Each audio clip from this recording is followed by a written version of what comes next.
Sometimes life's just like a zipper. You need to get your teeth in it and pull it together. My name's Victor Ashley, and I'm a real estate agent out of Seattle, Washington. This is how you get a hold of me. Also, leave a comment below. The snarkier, the better. And while you're at it, hit subscribe and follow my channel.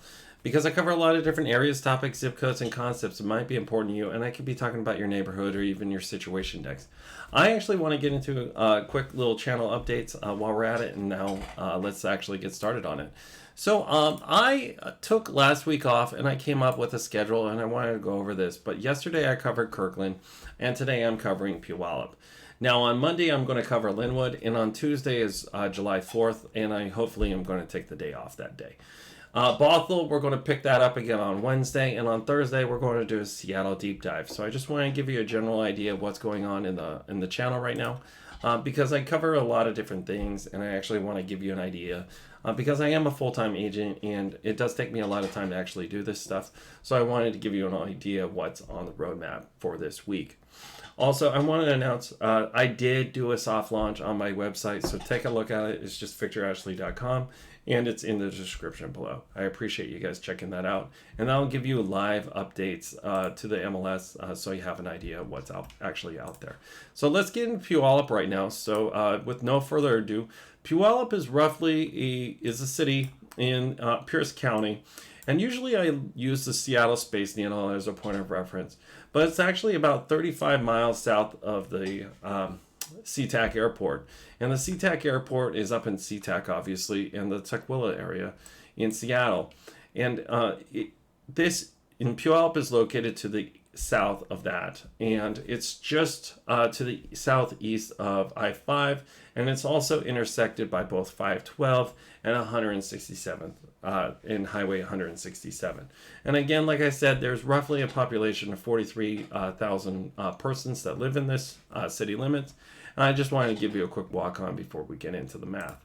So on the math side, I just wanted to cover this from a kind of high level because I don't want to get too granular for everyone.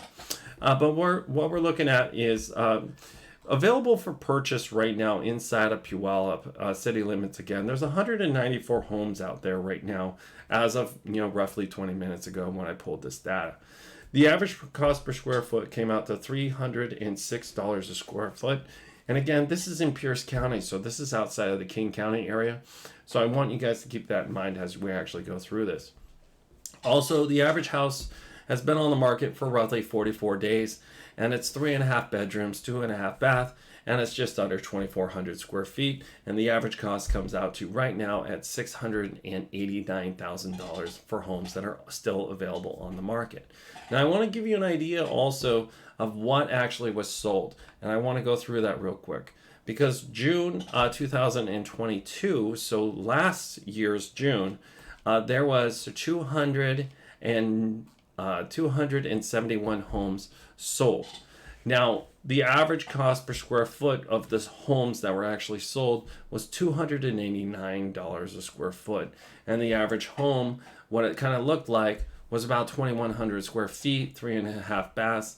3.5 bedrooms and 2.5 baths, just so you have an idea, and about 9 days on market, so not very long at all.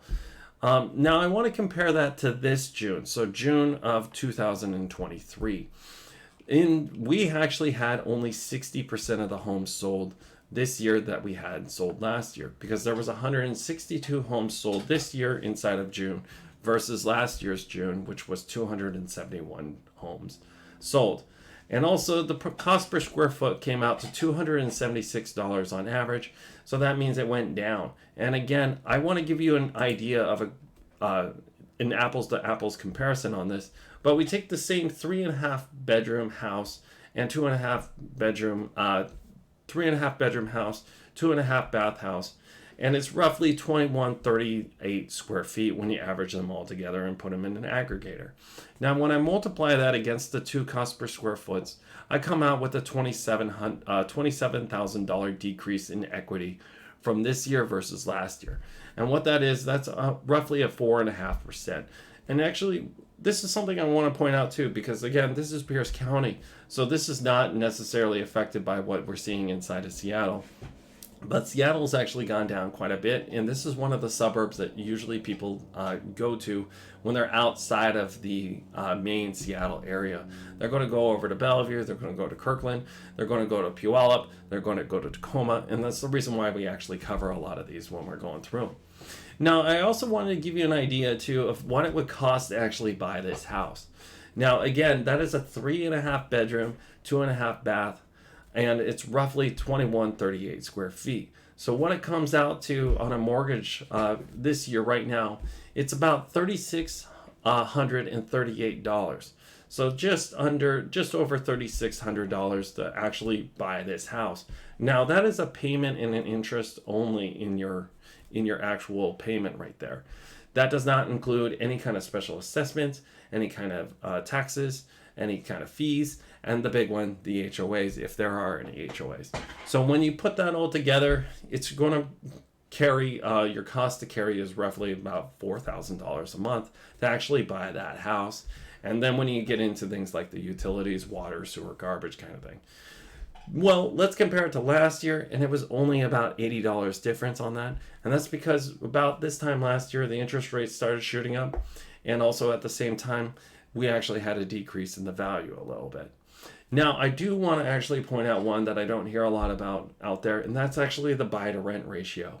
So if you were to turn around and you're going to rent out this house instead of buying it, it's actually going to cost you less. Because if you were going to buy this house versus renting it, it's actually going to cost you 123% more, which isn't that much actually when I compare it to the one that I just did yesterday in Kirkland, and it was 184% higher to buy than it is to rent. So this is pretty close to your cost to carry, and this means it's more affordable, just so you have an idea of what you're actually looking for. Well, and let's actually get into one of the houses, just because I want to give you a general idea of what one is out there to look at, because a lot of people actually said, hey Victor, can you actually start showing the houses again? Well, I just wanted to pull this one up. You can buy this one right now. It's been on the market for 421 days, so it's still out there. And I actually read this one, and they're actually widening the road a little bit, so there's a little bit of issues with that. But it's a decent looking house, and our price point is right there.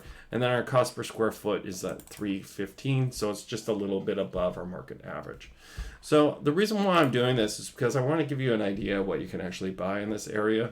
And at the same time, there's a lot of different areas that are outside of Seattle city limits, and a lot of people just forget about them because, inside of King County is roughly half of the home sales inside of Washington happen in King County,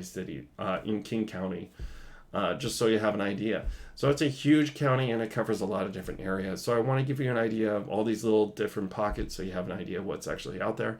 Because again, we're in a changing market, and actually it's kind of interesting because every 3 minutes a real estate agent leaves the market, and you got to be a little bit different. So if you have any questions, get a hold of me. This is how you get a hold of me right here, and take a look at my website in the description. I really appreciate working with you today, and I hope you have a fantastic day.